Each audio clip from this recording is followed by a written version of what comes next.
Hello, my name is Mika and I go online by the username MahoPoint. And this video essay is a continuation of my Backlog journey series. In the first video essay, how I beat my backlog into pulp, I covered how I established a strategy to help me get into a rhythm of beating games in my video game backlog. Through a series of little actions, a domino effect happened which resulted in my creating a very useful strategy. By beating gradually longer games, I established a main story completion rhythm, using HowLongToBeat.com's Sort by Time to Complete feature. If you require any further context, I ask you to check out the previous video in the series. Now that I got the how part of this video out of the way, you can try it yourself.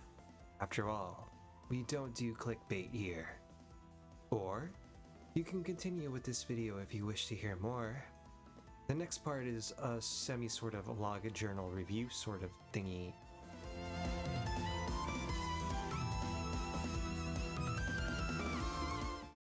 Hola, my confused lost brethren. I understand that some of you may have come here today and clicked on this video because you probably have your own backlog. Or maybe you're just curious how a person could find the mental fortitude to beat 70 games in 2 years without succumbing to complete addiction to the same title, over and over and over. Maybe you clicked on this video because anyone trying to be productive during COVID seems like a faraway dream. Or maybe something else caught your eye. Maybe the algorithm decided to grace you with my presence. Regardless of the reason you clicked, I thank you for coming here to spend time with me today. Before we get started on this one, we will be talking about the lockdown and Texas deep freeze, as I cannot properly convey this part without them. If you want to skip to a certain part, I have timestamps in the descriptions. Without further ado, and everything established, we'll get on with the show.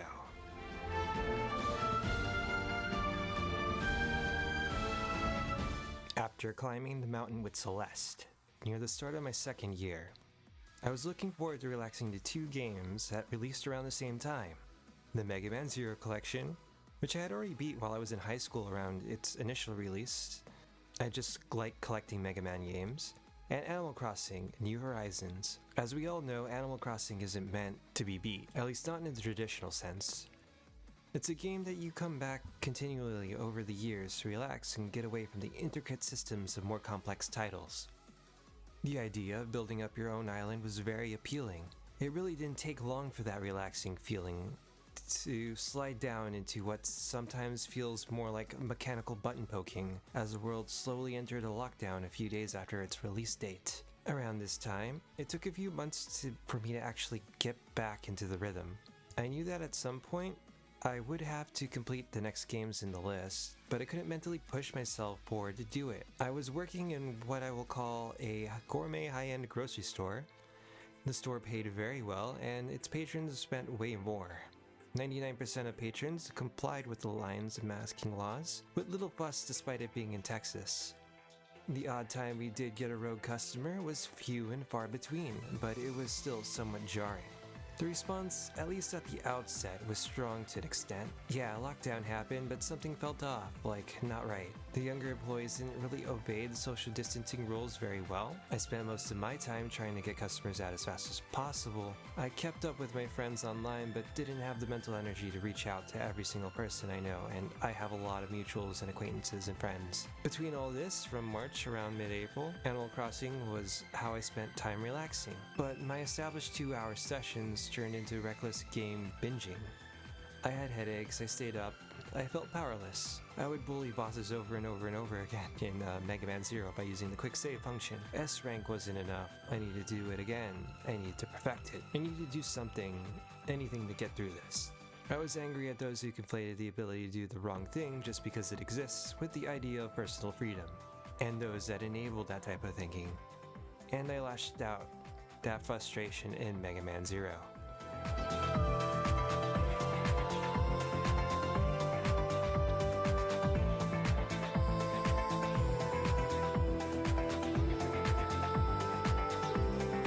At some point, the frustration subsided and I snapped out of it. And thank goodness I did, because my next challenge was what I can only describe as RPG hell. If I had put this next section off any longer, I knew I would never be able to get back around to it again. I started to look at the next titles in my backlog, and the idea of playing gradually longer RPGs in order didn't seem too appealing. I wouldn't be able to maintain the same mentality at this point. I needed to adopt a different strategy if I was going to accomplish this particular leg of my goal during my second and possibly third year. I decided to use a number randomizer to sort out the next titles and wrote a list down. If I had gotten titles in a collection, I would spread them out by every third game so I wouldn't get too disinterested, in the case of Naruto and Fire Emblem Fates. Also, I had decided that if I had completed the game already to a certain point, and remembered it well enough, I wasn't going to go back from the start. This cut out a lot of time.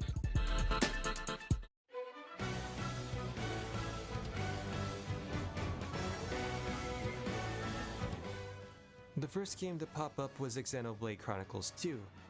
This game continues the theme of my happenstance obsession with games that feature very similar running themes.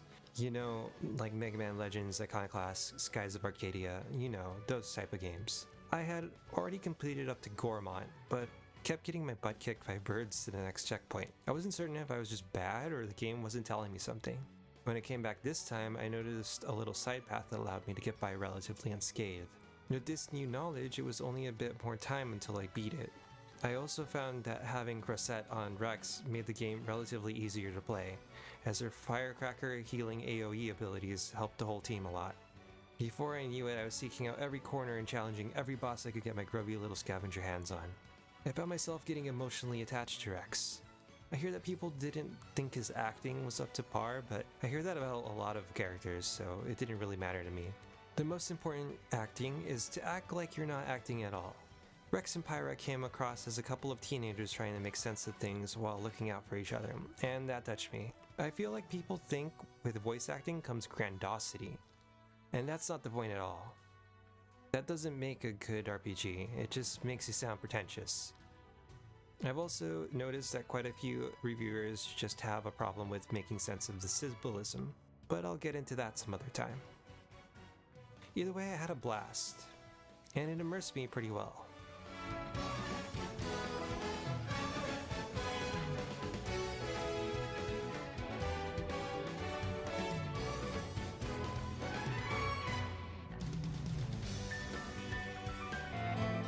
Final Fantasy VII, one of the most definitive and groundbreaking RPGs of all time.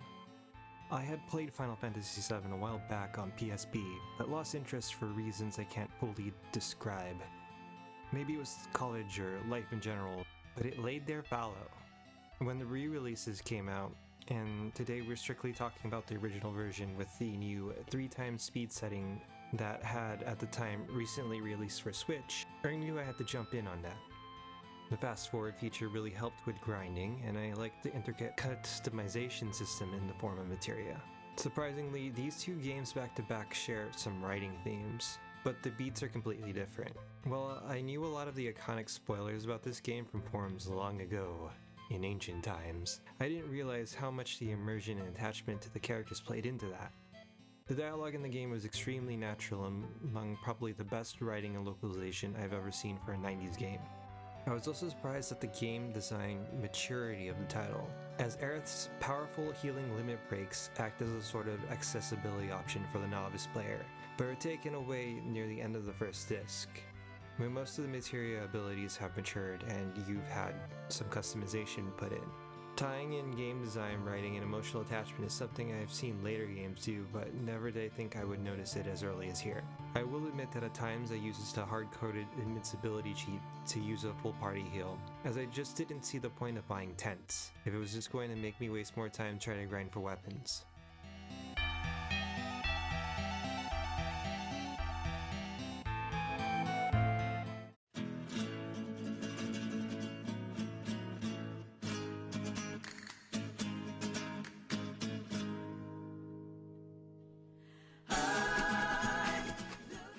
Mega Man X Command Mission.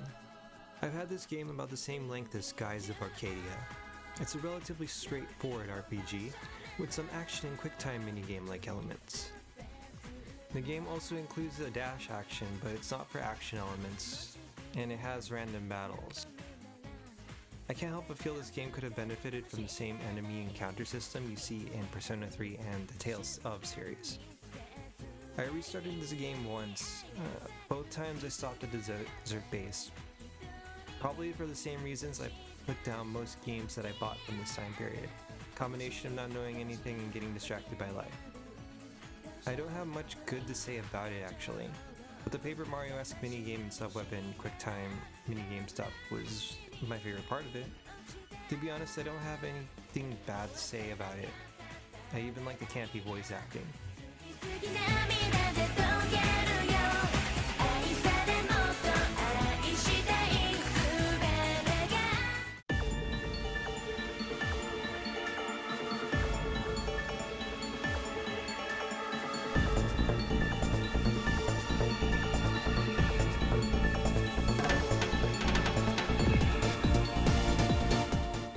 Conception 2, Children of the Seven Stars. This game was both exactly what I thought it was and nothing like how I thought it was. I think I actually did restart this game from the beginning. I remembered all the story beats, so I ended up just skimming through the first part.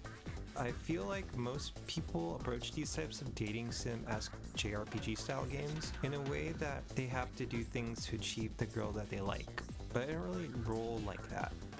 It's honestly best to react naturally and see who grows alongside you. The game gives you multiple attempts to even course correct or tease the girls as many times as you feel like to try out new things. Each of the girls has their own stat spread that suits them to certain situations and playstyles. The character that suited my sort of reckless abandon playstyle was Serena, a petite, older girl, 1 year your senior, who has the highest defense of all the girls and some mean earth element AoE specials. It's funny, all the girls have something going on with them that kind of turned me off, but Serena's need to look more mature in front of others resonated with me. I'm often also confused for someone younger. Surprising, I know. I've also never had problem talking to girls, maybe because they always used to take me shopping, so in a few ways, the role of God's gift felt less like a power fantasy and more like some twisted, reliving normal high school life, aside from creating star children, of course. At certain points, you have to choose a girl to get to a certain cutscene. These just provide boosts to the relationship and compatibility upon the next story beat. There are a few points that determine the ending of the game, and that's dependent on who you max out by the time you get to the end. The game also slogs a bit near the end, drastically ramping up the time needed to grind. I used the EXP DLC to get around this, but it was still time consuming. It's an interesting concept that could use some fine tuning.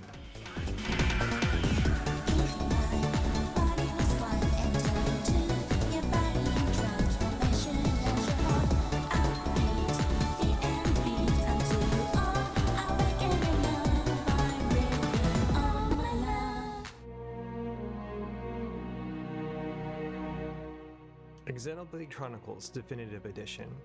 This marks the first detour, as I hadn't planned to buy anything at the time. Not really, at least. But I needed to put something in my hands after playing Xenoblade Chronicles 2 and Breath of the Wild. Now that something was Xenoblade Chronicles 1's Definitive Edition. The raw emotion that oozes from this title is just gut-wrenching and hits very different in a pandemic-riddled world that has changed my mindset permanently. I can't fully comprehend the amount of loss that happened over this past year, nor at the time that I played this game would I have realized exactly how the near future would look. Like Xenoblade Chronicles 2, XBCDE had the cool time and aggro system common to MMORPGs, but it's got more hotbars to handle than Xenoblade Chronicles 2, and always allows you to change characters without having to beat the game first. In this way, XBC 1 feels like a more complex game than the second, especially with the Monado arts being the only way to help your party tank AoEs. As with the second title, I was very emotionally invested in XBC 1. It was very emotionally mature and had excellent writing. Definitely a fan of Monolith and am looking forward to future releases.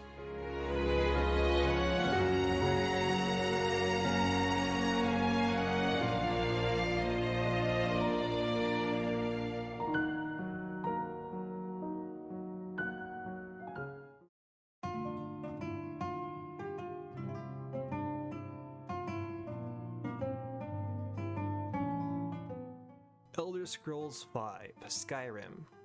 I have heard a lot of good things about Skyrim, and I believe I'm the victim of some kind of cruel joke. Kidding aside, I know about the fact that the vanilla Skyrim, especially on the Switch with access to any mods, is not a great experience. There's a lot in the way Skyrim is lacking. Skyrim has a main campaign and a billion side quests. The main story taking up only a paltry 10 hours, while the meat of the content has you take hundreds of hours of investment to tackle. However, if I had involved myself with all that, I wouldn't be here writing this right now, would I? Vanilla Skyrim is rough. It wants you to play in a very specific way, and that way is to grind. To tackle things head on is to act like a reckless idiot. And if I don't risk anything, I'd never get anything done, so I spent a lot of my 10 hours trying to cheese the game. I feel like this game purposely did not optimize its main quest to make it seem like there was more of a challenge and varied than it actually is. Either you design a long campaign like most JRPGs, or you just leave the rest to post-game. Pick one. The varied amount of stats is interesting but unnecessary. I do not know why most games rely on the D&D styled stat system when they sometimes feel like they were put together with duct tape. I really don't need 20 different stat trees, and if you're going to do that, lower the time investment so people can get the most out of your game, and leave the true, carefully strategic stat point investment system for a harder mode. I like the idea, but it just felt unnecessary. Also, I just don't appreciate just how visually unappealing this series is. I'd rather play something more stylish than this, if I'm expected to spend hundreds of hours playing it.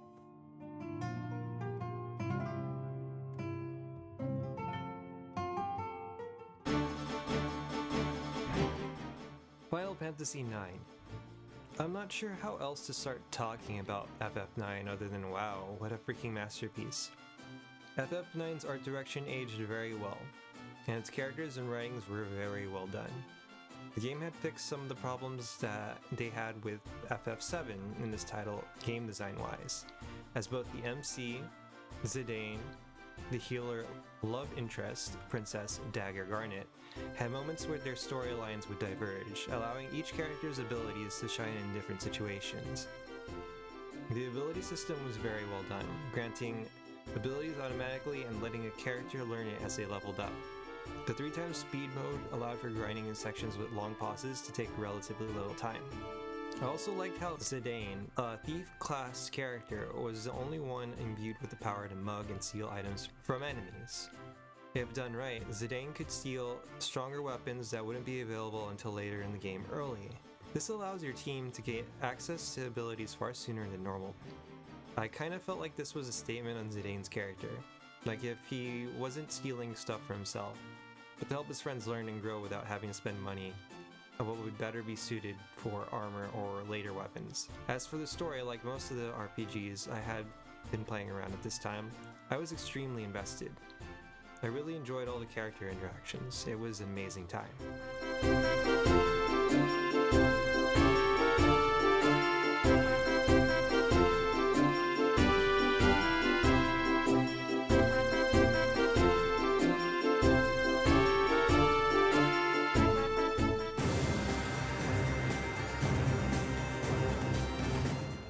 Fire Emblem Fate's Conquest. This was the first of 3 games contained within the special edition that I had tasked myself with beating, and it was the first one I had completed about halfway through before shelving, so it wouldn't take me too much longer to beat, or so I thought. I had to purchase the EXP and Gold DLC since I didn't want to see any of my characters die. I really liked the interactions a bit too much to give into that, but was still playing on classic normal mode until the final map. I really liked the way the game went about its story, and the final boss was very tough. Since I had beat the harder Fire Emblem first, I allowed myself to play the other 2 games on an easier, more casual mode, so I wouldn't feel as stressed out. I don't think these games should let units fall in the castle invasions though, since it seems unfair for a social function.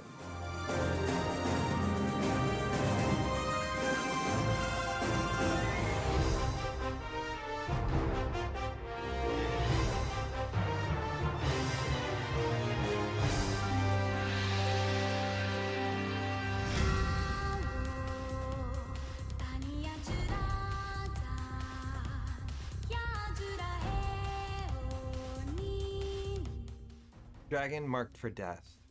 I initially picked it up at launch, but the design of the game at the time was a bit rough in single-player mode, especially for Witch. I had picked Witch since it combined button pattern inputs with fast reflexes for the spell incantations. It seemed like it was built for Mega Man players who wanted an extra layer of difficulty, and that attracted me to her. However, at the outset, the game really punished you if you fell too many times. Since getting items required gold, it was hard to make up for any that you used up if you had failed a mission.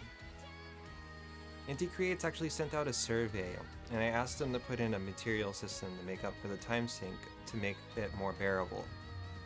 Maybe they had already planned for the black market to do this, but I do like to believe they listened to me. The updated version of this game is fun. I haven't tried playing online with people yet though, but it has a lot of potential as a sort of 2D take on Monster Hunter, or a cooperative style Mega Man game.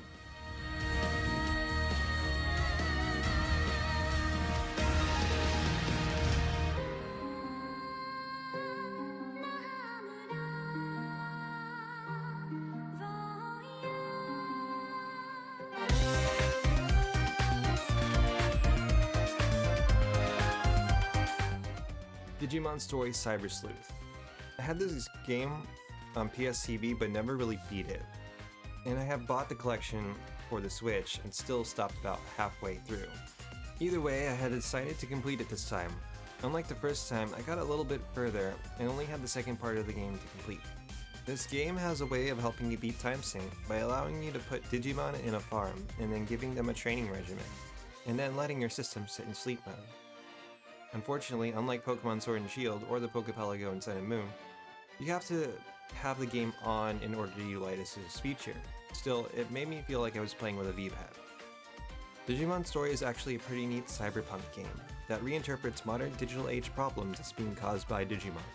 It also got a lot of interesting conventions I don't think they would have gotten right, such as investigations into rare account hoarding and stealing, chatting with strangers over the internet, a suspiciously sadistic woman who sexually harasses everyone around her, rival hacker gangs, the conflation of white hat and black hat hackers as outlaws, gender identity, and some humorous ghostly phenomena and digital warping stories to keep the game from bogging you down with too much of the serious stuff. Digimon Story has a different battle system from Pokemon. It's hard to say whether it's any more or less strategic, but you definitely have the potential to build a Digimon with a wider array of type coverage, and teams are a lot larger than in the Pokemon series. Battles are 3-on-3 style, and Digimon have two types, an elemental and file type, which determine type effectiveness. It was still a good time all the way through.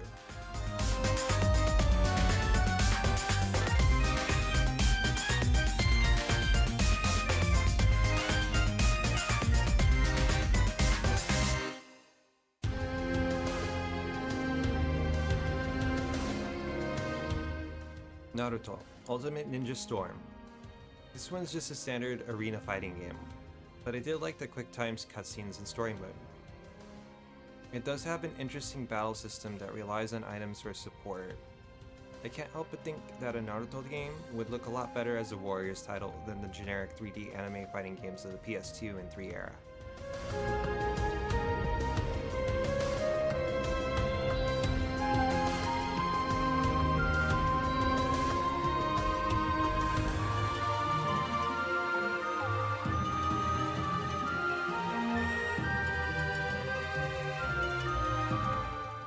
Fire Emblem Fate's Birthright. I don't have anything else to really add that I haven't said in Conquest, other than I beat this on an easier mode. But I did like the remix story beats from Conquest, since it covers a different story. Since I was heavily emotionally invested in Conquest, Birthright's ending made me feel very mixed.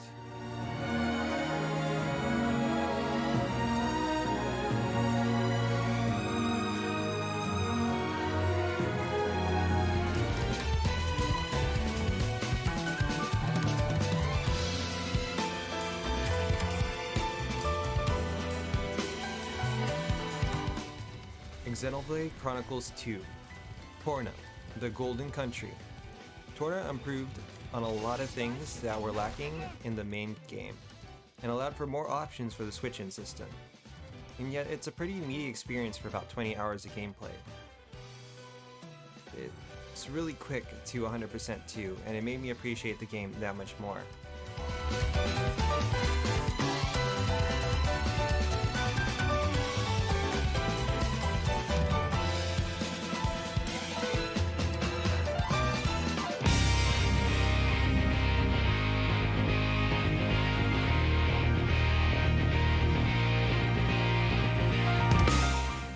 VIII, Lacrimosa of Dana. Have you ever just put a game down after you finished playing it and felt like what you just touched was a masterpiece? Because that's how I feel about Ys 8. I was very unaware of how the first localization effort completely bombed. I had bought the game during Nisa's many sales while I was completing this backlog, so it was another one I had tacked onto the pile. This game was also extremely easy to 100%. It can be done in about 40 hours, even on hard mode. And yet, I feel like I spent my whole life playing this game. Ys 8 is magical, and playing it feels like popping bubble wrap or something. It just feels so effortless, and yet if you're not paying attention, you can easily get your butt bit off by a dinosaur at 20. Ys 8 is also the upteenth game I've played where island life seems to have played some kind of central role. Maybe I need a vacation.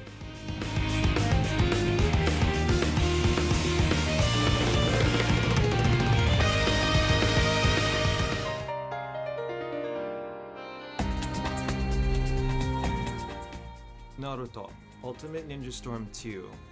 This game is actually worse than the previous and next game.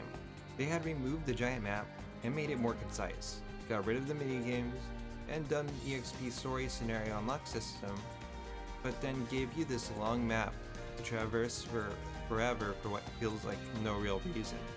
The fights themselves are interesting, but I can't help but they should have stuck with the menu or something. The cutscenes were baller though.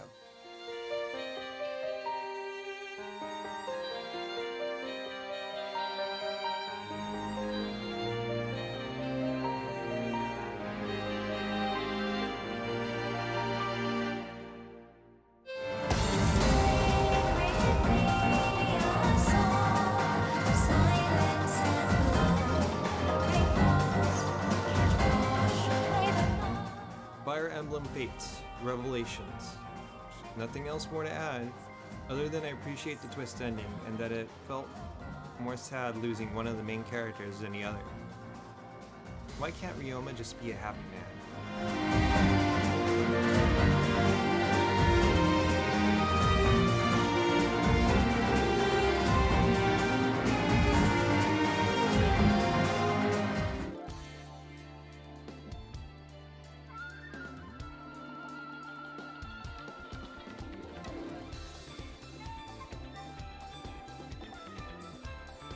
Xenoblade Chronicles, Future Connected.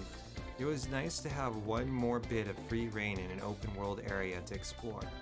The cutscenes between Nene and Kino were heartwarming, and it was interesting we had Riki's character fleshed out more in this way. I would have preferred to have seen more of his maturity in the main game, but this was nice too. Future Connected's family parallels and juxtaposing Kino and Nene to another set of related characters made for a good theme for this tiny bit of DLC. I think the writing here went over most people's heads though, considering how many people online didn't seem to get why it was made.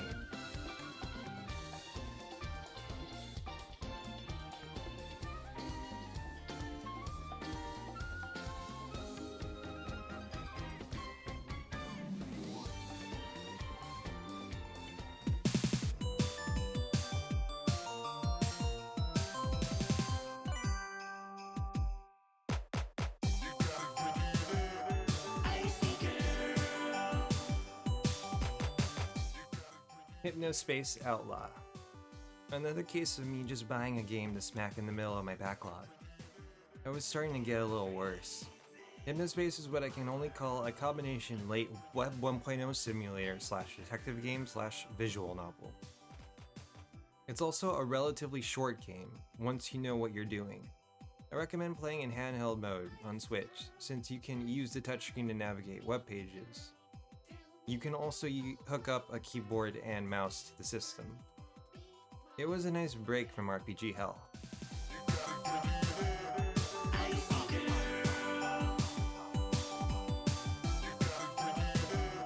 You are free.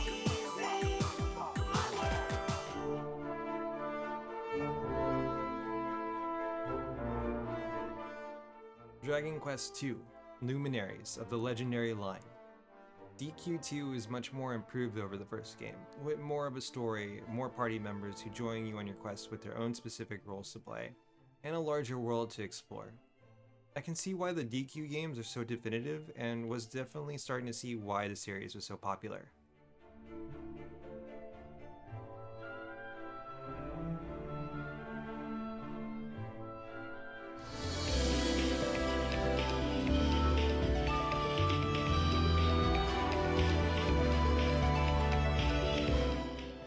Naruto Ultimate Ninja Storm 3 Burst. This game was everything it should have been from the start. Everything about this game makes the previous two titles worth it. The execution was perfect, the cutscenes and story beats that made it into the title were just fantastic. The horde battles were phenomenal. If there's ever another Naruto series that's like an update or more modern, based on these older video games, I hope they look back and see this is where they went in the right direction. It's perfect.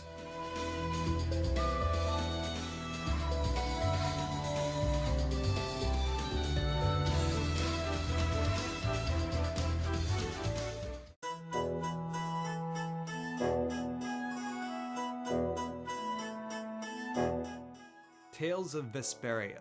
This game caught me off at the start. The first boss was needlessly punishing. Thankfully, the game awards you with free DLC to start you off with. However, I didn't realize until I got my butt kicked a few times. I did realize it was because I was approaching the battle the wrong way though. I have played Tales of Symphonia before, so the combo linking wasn't anything I had a hard time adjusting to. The characters took a long time to grow on me though, with Yuri being more complex than the others. They just felt a bit 2D compared to the characters in Symphonia.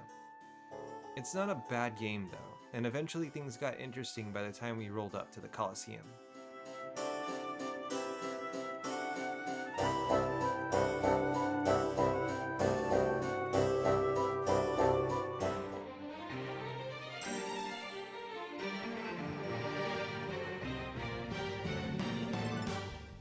Disgaea 4 Complete Plus. Can you believe by the time that I got to this game, it was the 2020 election in the United States? Disgaea 4 was also a game I had picked up at launch, but only got past a few chapters before putting it down a little later. Disgaea 4 is about a group of rogues using absolute might and charisma to overcome the previous incompetent corruptment's administration in an effort to unify and hateify all worlds, with former tyrant Valvatore's reasoning being that anyone who wishes to become the best version of themselves must put themselves through hell to absolve themselves of the previous sins, and that no sin is entirely unforgivable without hard work. Meanwhile, the main antagonist just wishes for annihilation due to their immense hatred. Disgaea 4 was there when I needed it, and provided me with a lot of relief that had been weighing on my shoulders for the past couple years. The game is a strategy RPG and follows the convention of previous titles with its own unique twist. I did use the really generous EXP DLC to hasten things a bit, and unlock some more advanced units quickly.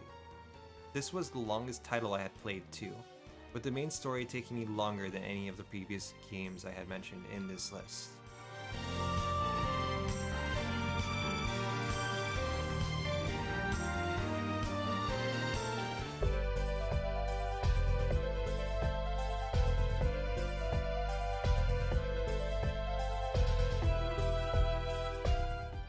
Adventure Bar Story is a relatively grindy and repetitive game with little strategy involved, but a good concept. Instead of a traditional EXP gold system, the players gather ingredients, mats they're called, from beating monsters or procuring them from the floors in dungeons. These mats can be used to produce dishes. The player can then either experiment and make dishes based on things they heard in game, or they can receive recipes from shops or quests. Dishes with rare mats sell more and give more EXP. You have to choose between one or the other though. It's a mobile game port, and it tends to show.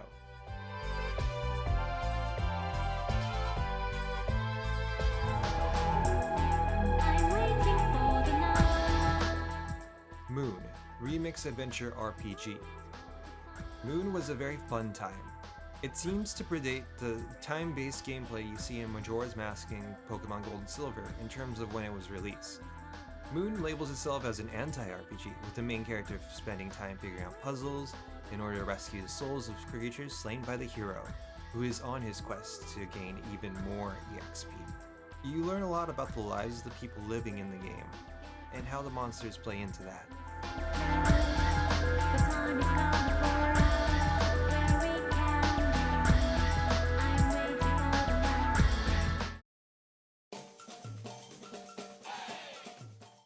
Inazuma 11. I never thought a soccer RPG can be so addicting.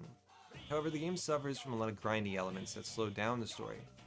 Considering the battle portion of the game is essentially a strategic, real-time soccer match that can set you back a few minutes if you're underprepared. Money is also pretty rare. You will find yourself rebattling the bosses late game just to cover the gap you would with equipment. The way stamina works does, however, ensure you utilize your entire roster, letting you appreciate more players in the same way DigimonStory CyberSleuth does. But Pokemon Sword and Shield hasn't quite been gotten right yet.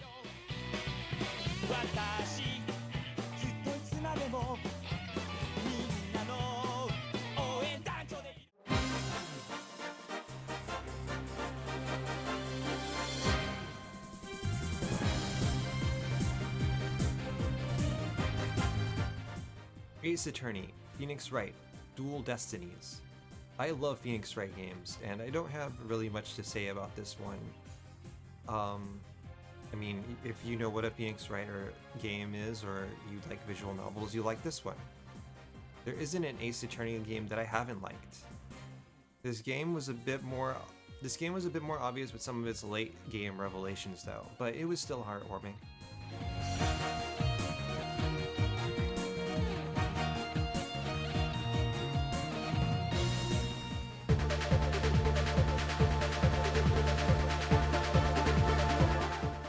Boy howdy.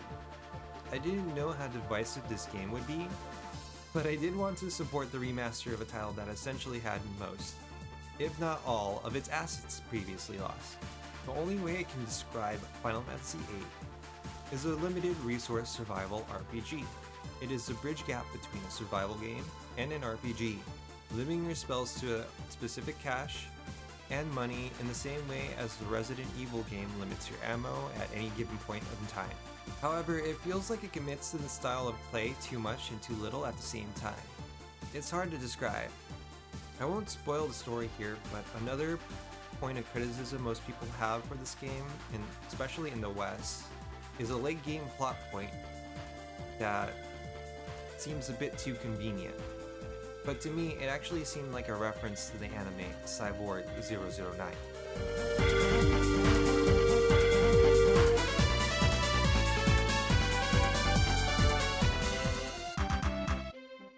Secret of Mana. For an early action RPG, this one isn't too bad, but it seems the late game was designed specifically for you to call the hotline to Nintendo for help. Also, the game forces you to tank a lot of hits, and a lot of emphasis is placed on randomization instead of observing patterns that later action RPG games would improve upon.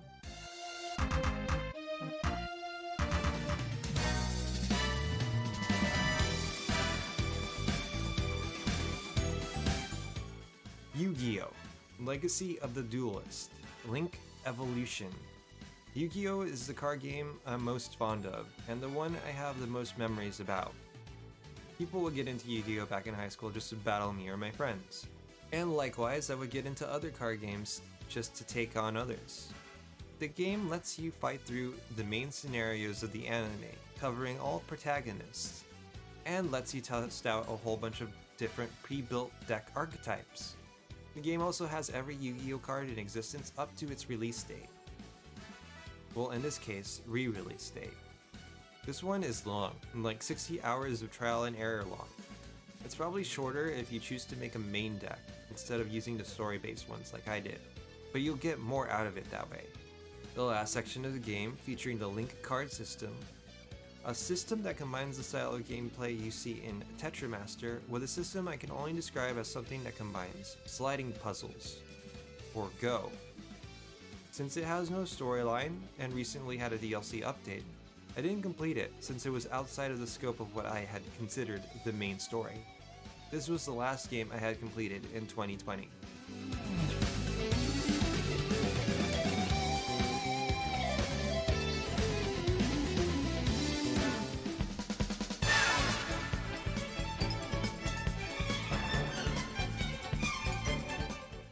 Grandia. By the time I got to this one, it was around January 2021. This game was an experience. The sheer scope of the game rivals Skies of Arcadia, any Final Fantasy or modern RPG. The art style is fantastic, and the story, music, and sound direction make the game feel like it was made from the ashes of an anime project conceptualized in the 80s, about 10 years prior to its release. I like the fusion system for spells and the idea of revolving party members, leaving mementos that carry their elemental XP over for another party member later down the line.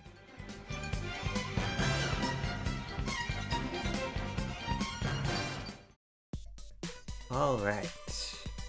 This next part may seem like a tangent, and maybe it is, but I wanted to cover it anyways. It was on the 13th, and despite the starting a hold of the virus, people were still intent on celebrating Valentine's Day. Around the same time, my parents and I, were in the middle of a move, so I had requested some time off in order to do that. I also put in a 2 weeks notice in case I wasn't able to get to work at all because I'd be moving too far away. When I did get that time off, I did get that time off, and we had moved most stuff. It seemed like around the 12th, weather was getting colder than usual and the roads and trees started to ice over, almost as if they were encased in ice blocks or something. We had pretty much moved everything by Valentine's Day. That night, I had got to watch Gura's karaoke, and kinda really became enamored by the whole VTuber thing.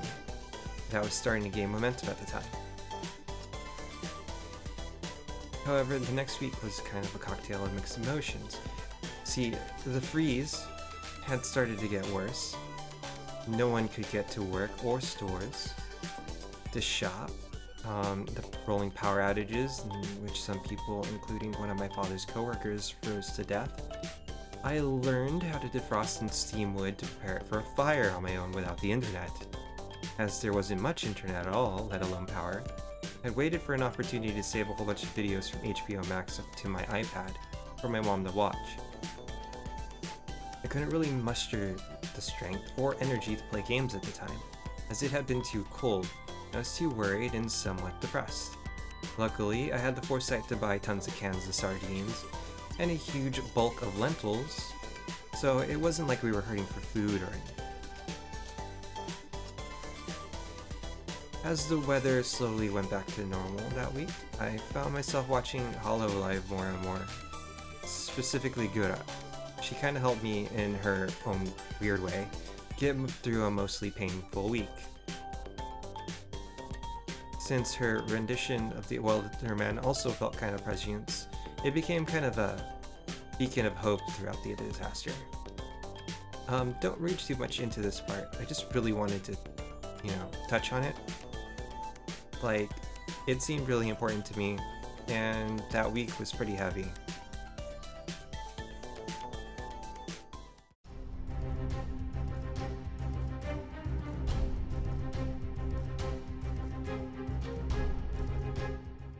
Assassin's Creed Rogue. Ironic considering the Wellerman, right?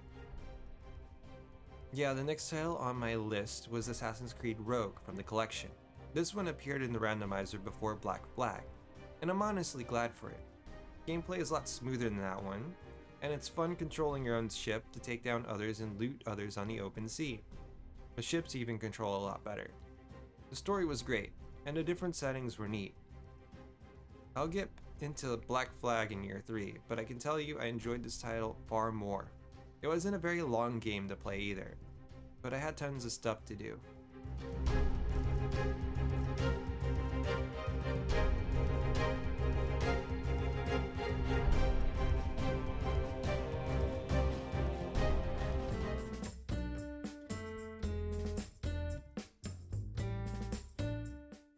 Animal Crossing: New Horizons.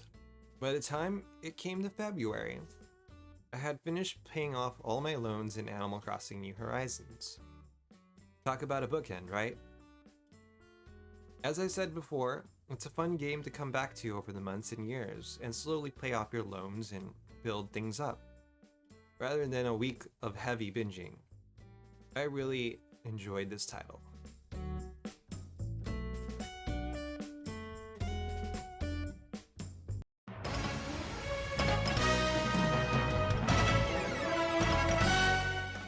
And with that, year 2 is finished. So, what did I learn from doing RPG hell? I'll give you some hints in no particular order. Utilizing game features that mitigate time sink like the Digimon farm in DigimonStory CyberSleuth helps makes RPGs with large amounts of units feel more manageable. Instead of trying to rush you through a game, utilize these features to grow your team while you're not playing. This can also be used to help streamers with busy schedules not spend too much time grinding. Remember that some ways these are implemented aren't completely ideal. CyberSleuth, for example, requires you to check in now and then and keep your Switch on sleep mode or the game in the background on the PC to optimize training routines. This can prevent you from playing other games or eat up processing power. Number 2, hard modes are enjoyable but not always feasible if you simply want to get through the main story for the first time around. I beat Fire Emblem Conquest on hard classic up until I couldn't get to it anymore, and had to beat it on hard casual because the final boss was just obliterating everything. And I think this was actually due to level scaling, because I had utilized the DLC, and the level of the final boss in Conquest was much higher than the one I faced in Birthright for some reason. I had beat Birthright and Fates on easier modes, but I was able to beat Ys 8, a skill-based game, on hard mode just fine. 3. I abandoned the 2-hour rule a bit, at least more often this time around, sometimes playing for up to 3 to 6 hours when I had the time. I still tried to sneak in 2-hour breaks in between though. A lot of these games were somewhat addicting, so it wasn't too bad of a change, but frequent breaks will always help keep you at optimum gaming efficiency. 4. As touched upon, I utilized any features that got rid of grinding time. Some of these cut out animations, sped them up, or there were DLC that I took quests in that gave out massive EXP, or at other times I found ways to cheese the game and ignore grinding altogether, skipping it almost entirely and cutting down time significantly. 5. The more games I had beat in succession, the more my ability to eye things at a glance improved, which allowed me to beat games even quicker. All these RPGs helped me somehow. Sleep. Number 6 is sleep. Sleep is very important. Sleep is more important than beating games. No, your parents did not pay me to say this. If you sleep, your response time becomes that much quicker, and you'll have an easier time beating whatever it is that's frustrating you. Taking frequent breaks also helps. Take frequent breaks, especially when you hit a wall. Utilizing these techniques, even you will be able to beat games as quickly and easily as I did.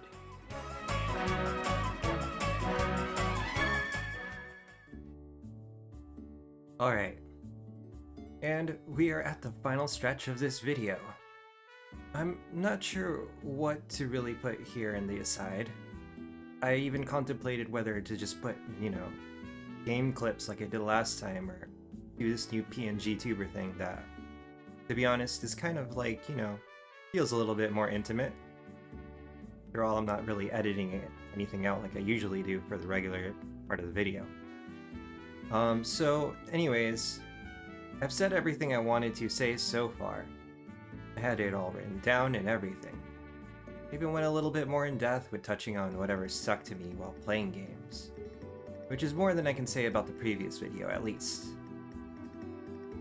I sorta hope that whoever among you is sticking around to watch these gains something from this. As I've said before, I'm not really trying to gain an audience. simply just prove that this can be done and share this experience that I've had and give you all any tips that may help. Had the pandemic not happened, I do not think this video would be as poignant as it feels for me making it right now. I probably would make these for more fun if I didn't have so much absolute shit to cover that I wanted to make sure got across. I'll definitely have more leeway for that up ahead. When making video reviews, putting in jokes is a unique skill you gotta learn as you get comfy in front of the software and the mic. And I'm still trying to get to the talking part in front of the mic down. There will be a year 3, and there will be a year 4. However, with the bulk of my backlog completed already, you can be rest assured that these further videos will be much shorter than year 1 and 2. And just as a heads up, I've only beaten 11 from 2021 to 2022 so far, and still have to march to complete a few more if I feel like it. As I haven't bought very many games since the start of this journey, and don't plan on playing that many games ever again, especially in succession, don't expect too much. RPG Hell was a unique experience. Once in a lifetime, after all. Regardless of how many games that I played up to this point, I think it was for the best, and I learned a lot. I thank you for spending time with me today, and listening to me ramble for about an hour. If you want anything out of it,